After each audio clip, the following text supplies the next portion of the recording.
Nation of Fit in 10. It is day 8, and numbers were sent out today.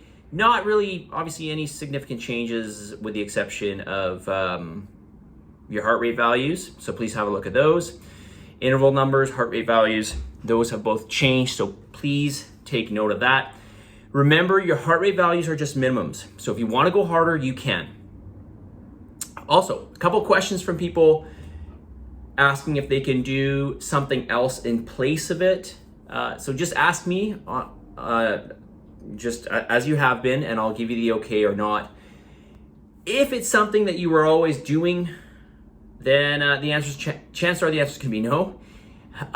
If it's something that you're adding in, but it's not exactly the way I want you to do it, it might be yes, it might be no, okay? Or it'll be maybe just some suggestion on how I want you to change it, okay? Remember, to a certain point, it's all about relative change. Okay, and so just keep that in your mind for the rest of your life, for that matter, right? It's all about relative change, and that change doesn't have to be massive, by the way. In fact, we don't really want it to be massive. Which kind of leads me into my next point here, and it is something I touched upon yesterday, and that is that somebody wrote that that they feel guilty eating too much. And this is the way I'm reading the question because it could be interpreted a different way. But the way that I'm understanding it is the fact that this person is getting X amount of calories. I think it's somewhere around 2,500. And they feel guilty because that's 2,500 calories and that feels like it's just too much. But the reality is your calories that you're getting are going to be less than what you've been eating. Even if you think on average that you weren't, they are going to be, or else you wouldn't lose weight with this, okay? You wouldn't lose body fat, I should say. So, take that into consideration. Also know that the food choices that you're taking in are going to make you feel more full. And this is going to trick you into thinking I'm eating a lot because I'm full feeling. No. Feelings of satiety, volumes of food are different than calorie consumption. Okay, now obviously there's some crossover there. Volumes of food and calorie consumption, there's some crossover there for sure. But just because you're eating a huge volume of food, and even if it's a larger volume of food than what you're used to, doesn't mean you're eating more calories. Okay, so this is part of the reason, I've mentioned before, this is part of the reason why you're eating real whole foods, is to get that calorie sparse food in your body and to give you a better sense of satiety and fullness. Now on that topic, we were talking about ways to increase satiety, or things that will help you with satiety. This is not an exhaustive list, by the way.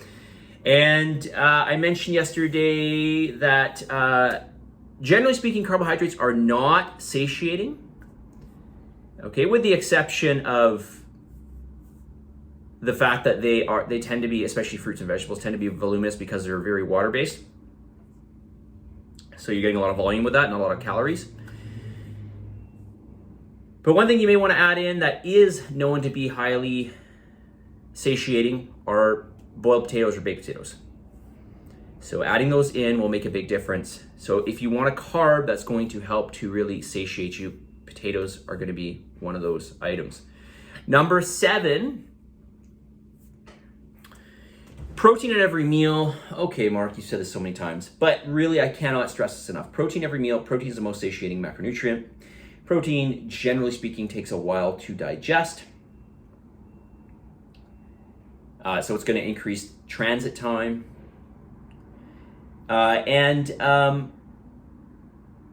Fiber along with that will help to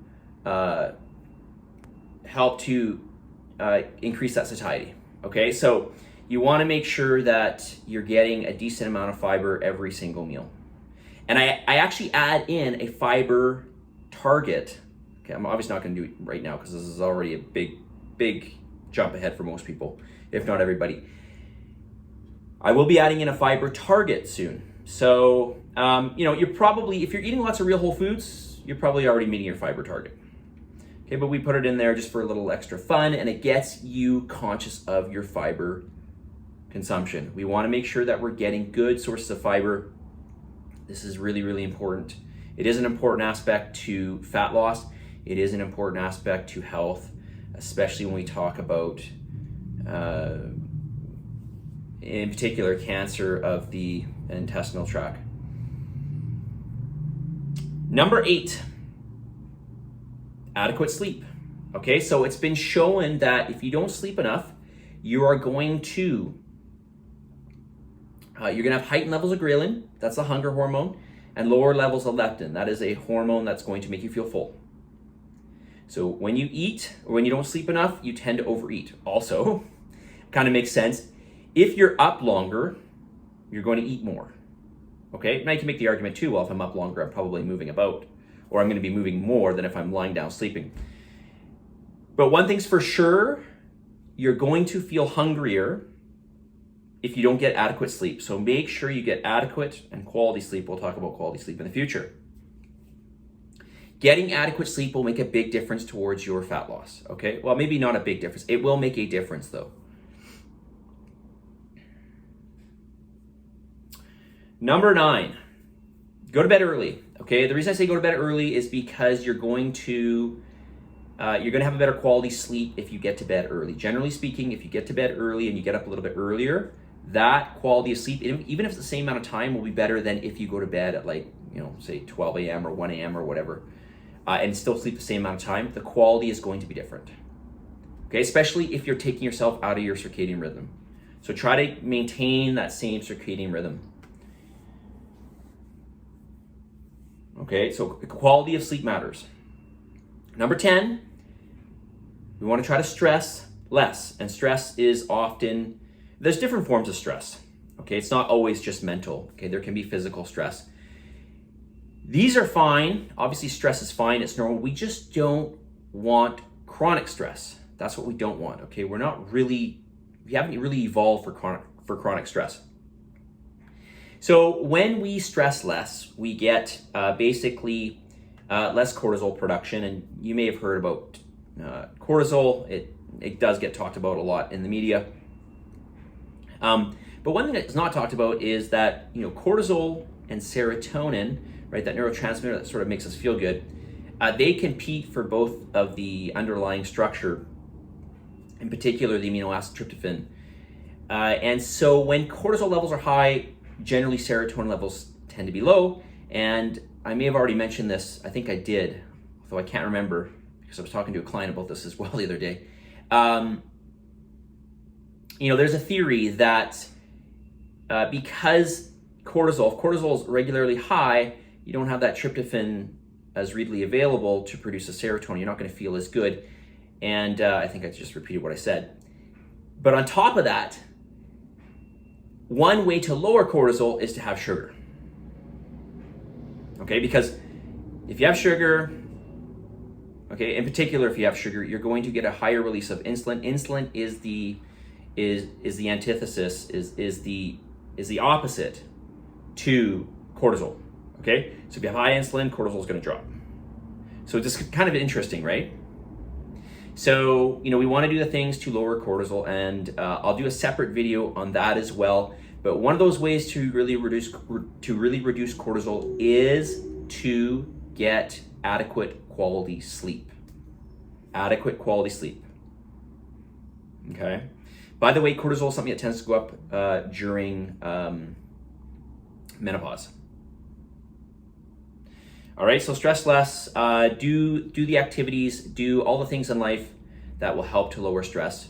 Do a separate video. Maybe I'll do a video on that tomorrow, okay? Because this is something that you may not think is really related to fat loss or fat gain, but it is, okay? All right, 9.5 minutes. Let's get to the message of the day because I vow to make these videos shorter, although history proves that I'm not good at that. But you got to keep trying, right? That is my motto here. All right, my favorite, super duper cheesy.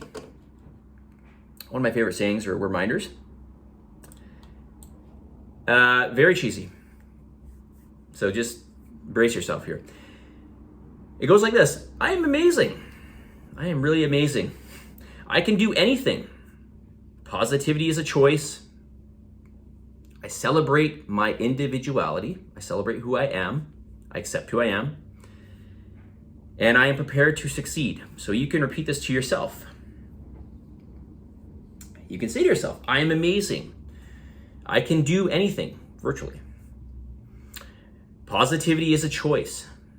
I celebrate my individuality. This is actually really, really important. I always say this in every challenge. This is super, super important. It is really, really important to accept who you are, love who you are, and if there are things you want to change, well, then work on changing them.